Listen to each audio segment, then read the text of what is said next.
Merit award വിതരണം സംഘടിപ്പിച്ചു. അടൂർ സഹകരണ കാർഷിക ഗ്രാമവികസന ബാങ്കിന്റെ നേതൃത്വത്തിലാണ് മെറിറ്റ് അവാർഡ് വിതരണം സംഘടിപ്പിച്ചത്. അടൂർ മെറിറ്റ് ഫെസ്റ്റ് എന്ന പേരിലാണ് പരിപാടി സംഘടിപ്പിച്ചത്. അടൂർ സഹകരണ കാർഷിക ഗ്രാമവികസന ബാങ്കിന്റെ നേതൃത്വത്തിലാണ് അടൂർ മെറിറ്റ് ഫെസ്റ്റ് സംഘടിപ്പിച്ചത്. നിയമസഭാ സ്പീക്കർ തിരുവഞ്ചൂർ രാധാകൃഷ്ണൻ ഉദ്ഘാടനം ചെയ്തു.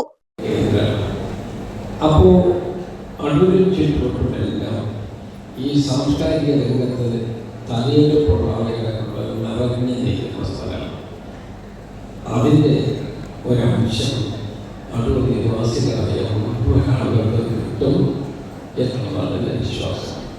ഇപ്പം വിദ്യാഭ്യാസപരമായി നമ്മൾ അടൂരിൽ വളരെ മുൻപന്തിയിലാണ്. വളരെ കുറച്ച് കാലം ഒരു 10 കൊല്ലം വിഷമിച്ചു സാരില്ല. എന്നാലും ആ ക്ഷീണം തീർക്കത്തക്ക വിധത്തിൽ നന്നായിട്ട് പോകാൻ പറ്റും എന്നാണ് എൻ്റെ വിശ്വാസം. നമ്മുടെ പ്രിയപ്പെട്ട ശ്രീ ആന്റോ ഇവിടെ സൂചിപ്പിച്ചു. ഞാൻ വിചാരിച്ചു ആന്റോയുടെ പ്രസംഗം കേട്ടപ്പോൾ ഇന്ത്യൻ പാർലമെന്റിൽ നിന്ന് സംസാരിക്കുന്നത് പോലെ വ്യക്തമായി നമ്മുടെ പ്രകൃതത്തിൽ ചിത്രം ജനങ്ങളുടെ മുമ്പിൽ എത്തിക്കാനാണ് ശ്രമിച്ചത്. മുൻ IPS ഓഫീസർ ഋഷിരാജ് സിംഗ് വിശിഷ്ടാതിഥിയായി. സ്വാതന്ത്ര്യം കിട്ടിയിട്ട് 80 വർഷം ശേഷം ഇന്ത്യ രാജ്യത്തിന്റെ 1 ലക്ഷം സ്കൂളുകളിൽ ഒരു ടീച്ചർ മാത്രമേ ഉള്ളൂ.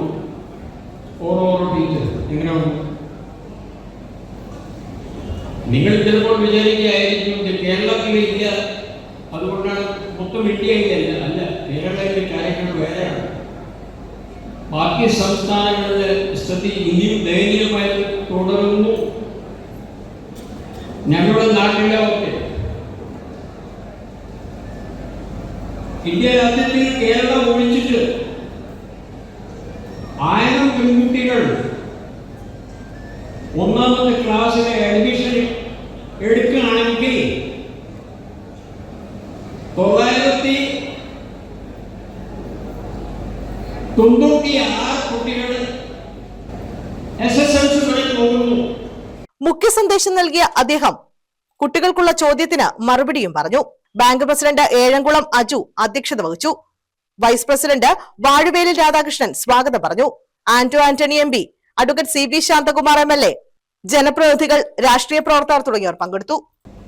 രാജ്യത്തിനും നാടിനുമെല്ലാം അഭിമാനമായി മാറേണ്ട വ്യക്തിത്വങ്ങളാണ്.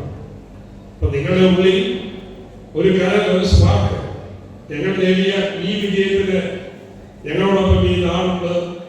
അതുകൊണ്ട് ഈ വിജയത്തിന്റെ പാതയിലൂടെ മുന്നോട്ട് പോകാൻ എനിക്ക് കൂടുതൽ ആത്മവിശ്വാസം തോന്നുന്നു എന്ന് ഈ ചടങ്ങ് എഴുതി കഴിയുന്ന ഓരോ കുട്ടികളെയും മനസ്സിലുണ്ടാകും.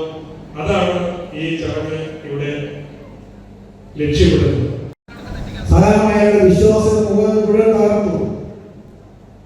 എന്നിട്ടും മുൻകാല ഗവൺമെന്റുകൾ എല്ലാം പ്രോത്സാഹിപ്പിച്ച ആ ഗവൺമെന്റുകൾ അവസാനം ഇവരെ പോലും നിയന്ത്രിക്കാൻ കഴിയാതെ സഹകരണ നിയമത്തിൽ നിയമം മാറ്റിയത് പോലും ഇവരെ നിയന്ത്രിക്കുവാനുള്ള ശ്രമം നടത്തിയിട്ടും വിജയിക്കാതിരിക്കുന്ന കാലഘട്ടത്തിലാണ് സഹകരണ കടന്നു പോകുന്നത്.